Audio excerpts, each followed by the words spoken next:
Queen Elizabeth II died at the age of 96, having served for 70 years as the United Kingdom's ruling monarch. In September 2015, Elizabeth surpassed the record of her great-great-grandmother, Queen Victoria, to become the longest reigning British monarch in history. But just how will her record-breaking reign be remembered? To many commentators, it has been a golden age, reminiscent of her namesake Elizabeth I, who ruled over England 400 years ago during one of the country's most celebrated and flourishing eras.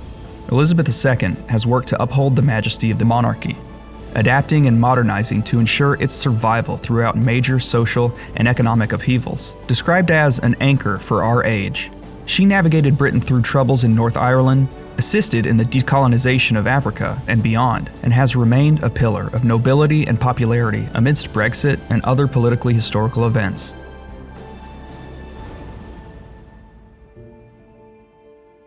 Elizabeth Alexandra Mary was born on April 21, 1926, the eldest child of Prince Albert, Duke of York, and Lady Elizabeth Bowes-Lyon.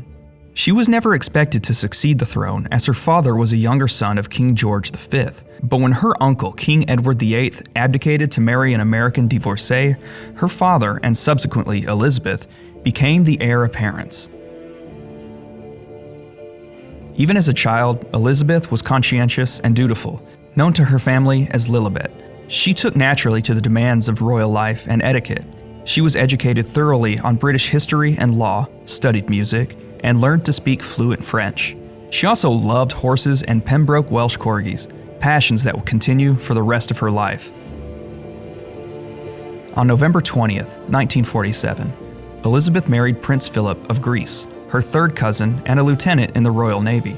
The match was not initially championed by all in the royal circle, but Elizabeth was in love and determined to marry him. It was a bond that lasted 73 years, ended only by Philip's death in April of 2021, and bore 4 children: Charles, Prince of Wales, Anne, Princess Royal, Andrew, and Edward.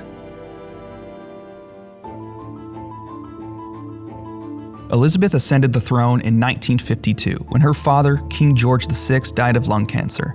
Her formal coronation as Queen Elizabeth II took place on June 2, 1953 in Westminster Abbey. She was 25 years old at the time of her coronation, the 6th woman in history to sit on the British throne. At the time of her ascendance, Britain was still recovering from the tolls of World War II, but Elizabeth settled into her role quickly and confidently, developing a strong bond with Prime Minister Winston Churchill. He was the first of 13 PMs she would work with during her lengthy reign. Weathering early conflicts and thorny foreign affairs, such as the Suez Crisis of 1956, she established her reputation as a leader who could keep up with the turbulent times with grace and grandeur.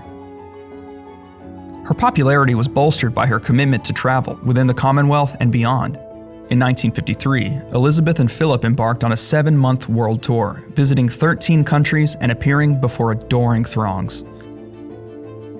She also took steps to modernize the monarchy's image, televising her annual Christmas broadcast for the first time in 1957. With the social uprising of the 60s and 70s, Britain's mighty empire began to dissipate, and more than 20 countries moved to self-governance. Elizabeth was instrumental in guiding these nations toward independence, which many regard as her greatest achievement. Elizabeth has also endured her share of scandals, most notably the marital struggles of her children, with Prince Charles and Lady Diana as the main tabloid attraction. In 1992, both Charles and Diana and Prince Andrew and his wife, Sarah Ferguson, separated, while Princess Anne and her husband, Mark Phillips, divorced. These private affairs became worldwide headlines, causing public embarrassment for the Queen and the royal family.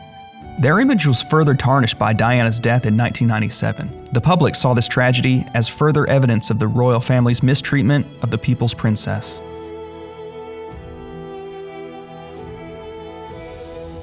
The Queen's popularity and that of the entire royal family bounced back with the attention surrounding a new generation of marriages. First, that of Prince William and Kate Middleton, the likely future King and Queen of Britain. Then, with the wedding of Prince Harry and American actress Meghan Markle. Their subsequent exit from the monarchy and move to the US created more media frenzies and tabloid gossip, but did little to diminish the Queen's reputation.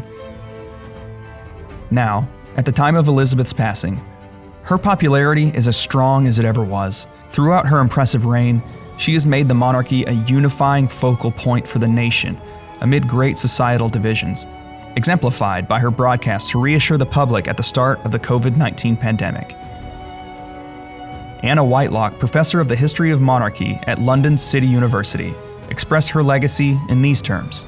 There's no doubt that she will be up there as one of the greatest monarchs, not just for her longevity, but for the period of change which she has witnessed, and like Elizabeth I, equally seminal for Britain and also Britain's place in the world.